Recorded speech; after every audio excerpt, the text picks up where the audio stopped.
ရိသတ်များအားလုံးပဲမင်္ဂလာပါခင်ဗျာဒီနေ့ကျင်းပခဲ့တဲ့ IMAKI Pride Glory Honor မြန်မာပြည်ကလော်ရီပြိုင်ပွဲကြီးရဲ့ဒုကောင်ပွဲစဉ်အဖြစ်ထွန်းမင်းနိုင်နဲ့စောထူအောင်တို့ရှင်မြန်ကစားခဲ့ကြပါတယ်ခင်ဗျာထွန်းမင်းရဲ့ညီထွန်းမင်းနိုင်နဲ့ပရိသတ်ကြိုက်ဖိုက်တာလေးစောထူအောင်တို့ထိတ်တိုက်တွေ့ခဲ့တဲ့ဒီပွဲကိုကျွန်တော်တို့ကပွဲကောင်းတစ်ပွဲဖြစ်လာလိမ့်မယ်လို့မျှော်လင့်ထားခဲ့ကြတယ်ဒီဖိုက်တာနှစ်ယောက်လုံးဟာ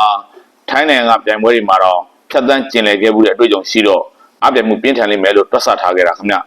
ဒါပေမဲ့မျှော်လင့်ထားသလိုဖြစ်မလာခဲ့ပါဘူးစောထူအောင်ကတရှီပဲခံလိုက်ပါတယ်အလဲထိုးခံလိုက်ရတယ်တရှီတော့မှအပြည့်မခံလိုက်ဘူး10မိနစ်နဲ့23စက္ကန့်ပဲခံလိုက်ပါတယ်ခင်ဗျထွန်းမင်းနိုင်ကစောထူအောင်ကိုတခါတည်းအလဲထိုးပြီးတော့အမောက်သိပ်သွားခဲ့တယ်ထွန်းမင်းနိုင်ဟာမြန်မာပြည်ကလော်ဝေးနဲ့ကန်ဆက်တဲ့ကစားသမားဖြစ်လာပြီလားဆိုတာကျွန်တော်တို့စောင့်ကြည့်ရပါလိမ့်မယ်ဘာကြောင့်လဲဆိုတော့သူဟာဝမ်းမှာပွဲမရတော့တဲ့နောက်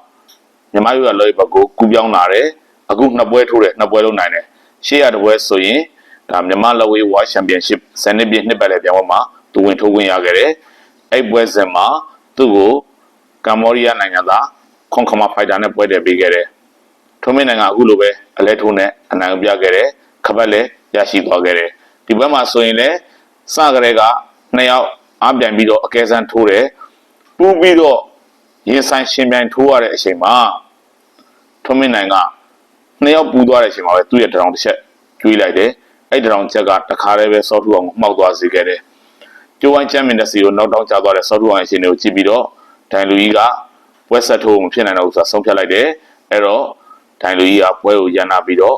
ထွန်းမင်းနိုင်ကိုအနိုင်သတ်မှတ်ပေးလိုက်ပါတယ်ခင်ဗျဟုတ်ကဲ့ထွန်းမင်းနိုင်ဟာ